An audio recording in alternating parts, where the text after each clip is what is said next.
वैजापूर शहरातील आमचे मित्र गेले 30 वर्षापासून ते मैत्री आहे ते कायम आहे, कायम राहणार. ते आमचे मित्र डॉक्टर दिनेश परदेशी उपस्थित असलेले व्यासपीठावर सर्व पक्षाचे सर्व कार्यकर्ते, तसेच आमचे सर्व माता बहिणी. खरं तर वैजापूर नगरपालिकेची निवडणूक संपली, आता विषय संपलेला आहे. पुढचा अध्याय जे आहे तो डॉक्टर दिनेश परदेशी यांना मी गेले 30 वर्षापासून पाहतो. ते ज्या पदावर बसतात त्या पदावर कधी हेवे दावे दिसणार नाही, सूडबुद्धीचं राजकारण दिसणार नाही. सर्व पक्षाचे सर्व नगरसेवकाला घेऊन चालायची क्षमता त्यांच्यामध्ये. म्हणून आम्ही एकच मिनिटात मला डॉक्टर दिनेश परदेशी साहेबांचा फोन आला का साबीर भाई आपल्याला आज चार्ज घ्यायचा आहे. मी जायचं बिलकुल येतो, सर्व नगरसेवक येणार आहे, सर्व शुभेच्छा देणार आहे. कारण गेले 25-30 वर्षामध्ये त्यांनी वैजापूर नगरपालिकेमध्ये कधी भेदभाव केला नाही. निधी आली असेल तर सर्व नगरसेवकाला बरोबरीचा हिस्सा दिला. हे नाही पाहिलं की हे माझ्या वार्डाचा नगरसेवक आहे ते तिकडचं वार्डाचं. तसेच आमची शिल्पाताई परदेशी यांनी 12.5 वर्ष त्यांनी बी सर्व नगरसेवकाला घेऊन चाललेले. आताच ते म्हणे नगरसेवकाच्या बद्दल बोलले. माझी एक विनंती आहे डॉक्टर साहेब, शिल्पाताई परदेशी यांना कॉपमध्ये घेतलं पाहिजे. कारण हेडमास्टर असणं फार गरजेचं. तुम्ही राहणार मुंबई, दिल्ली, कलकत्ते दौरे, कमीत कमी सरकार सांभाळायला त्यांना कॉप मेंबर म्हणून माझी शिफारस आहे, माझी शिफारस आहे. आज या ठिकाणी लिहिल्या बिलकुल बिलकुल फायनल फायनल, काही अडचण नाही. कारण निवडणुका गेले मी 40 वर्षापासून सीताराम सेठ 40 वर्षापासून 8वा टन हे बलजबरी आलेले आहे. हे 8वा टन हे बलजबरी आमच्या मित्रांनीच उभा केलेलं आहे, नाही तुम्ही नाही म्हणत होतो.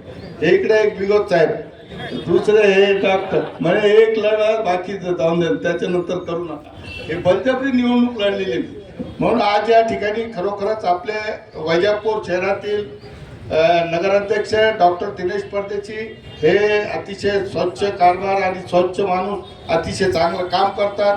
म्हणून आम्ही गेले 40 वर्षापासून वैजापूर नगरपालिकेची परंपरा आमचे स्वर्गवासी माजी आमदार आरेबानी साहेबांनी जे परंपरा दिलेली आहे का निवडणूक झाल्यानंतर कोणत्याही पक्षांपेक्षा काहीच नाही, वैजापूर शहराची सेवा करा असं म्हणणारे आमचे आदरणीय स्वर्गवासी आरेबानी साहेब होते. आणि आम्ही वैजापूर नगरपालिकेमध्ये काम करीत असताना कोणती जनरल बॉडी पुऱ्या महाराष्ट्रामध्ये जर पाहिले असेल तर वैजापूर नगरपालिका अशी आहे का 5 मिनिटात जनरल बॉडीचे 40-40 विषय 45-45 विषय मंजूर होतात. बरोबर का शिल्पताई? 40 विषय 5 मिनिटामध्ये होतात. म्हणून आज वैजापूर नगरपालिकेमध्ये आम्ही सर्व नगरसेवकाला विनंती करतो, माझा वाट माझी जबाबदारी. तुम्ही निवडून आले ही गोष्ट बरोबर आहे. तुम्हाला जर 8 टन करायचे असेल तर तुम्ही वार्डामध्ये कामं करा, नाही तर दुसऱ्या टनला लोक घरी पाठवून देतात. म्हणून आपण आपली जबाबदारी म्हणून तुम्ही चांगले काम करा. चांगले काम केल्यानंतर लोक तुमच्या पाठीशी राहतात. आपण प्रत्येक वार्डामध्ये आपण स्वच्छताचं पाहायचं, लाईटाचं पाहायचं, अनेक लोकांचे दवाखान्याचे असेल. तुम्ही जर सेवाभावी काम केलं तर आपल्याला चांगले दिवस येतील. म्हणून आज या ठिकाणी आपले वैजापूर शहरातील सर्व व्यापारी, सर्व राजकीय क्षेत्रातील कार्यकर्ते सर्वांचे मी आभार मानतो. कारण वैजापूर नगरपालिका हे निवडणूक झाल्यानंतर कोणत्याही पक्षाची राहत नाही, सर्व पक्षाला घेऊन चालायची क्षमता यांच्यामध्ये डॉक्टरमध्ये असल्यामुळे इथं कोणतेही हेवे दावे होत नाही, कोणत्याही जनरल बॉडीमध्ये कोणताही आरोप प्रत्यारोप होत नाही. कधीच आमचं कोणत्या मोठमोठ्या योजना आल्या असतात तर कधी कोणी कोणाचा विरोध करत नाही.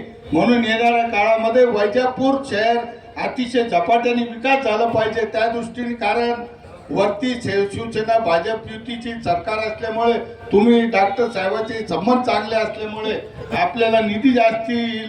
वैजापूर नगरपालिकेचे जे काही विकासाचे काम असेल ते मार्गी लावता येईल. विषय संपलेला आहे. सर्वांनी कामाला लागले पाहिजे. सर्व नगरसेवकाला एकच विनंती करतो की हेवे दावे सर्व नदीत अर्पण. मी 30 वर्षापासून डॉक्टर दिनेश पाटील साहेबाबरोबर आहे. निवडणूक झाली आमची सुंबई उभी, दुसऱ्या दिवशी आम्ही बरोबर आलो आणि कामाला लागलो.